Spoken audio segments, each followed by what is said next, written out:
காலகட்டத்திலையும் கர்த்தர் தப்பிக்கொள்ளுகிற ஒரு போக்கை காண்பித்தார். இந்த செங்கடலை தாண்டி வந்தார்கள்.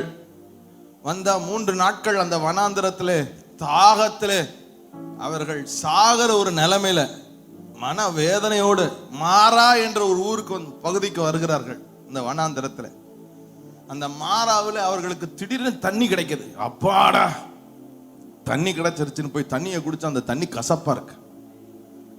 மோசேட்ட முறுமுறுக்கிறாங்க, புலம்புறாங்க.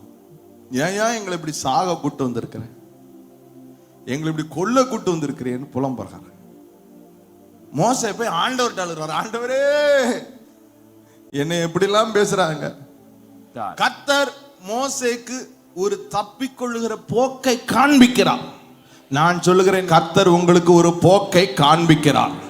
ஏங்க எனக்கு காண்பிப்பாரா? நிச்சயமாக காண்பிப்பார். இன்னைக்கு காண்பிப்பாரா? அந்த மோசேயின் தேவன் நேற்றும் இன்றும் என்றும் மாறாதவராக உங்களுக்கும் தப்பிக்கொள்ளுகிற ஒரு போக்கை காண்பிக்க போகிறார். நம்புகிறவர்கள் நன்றி ஆண்டவரேன்னு சொல்லுங்க. நன்றி ஆண்டவரே.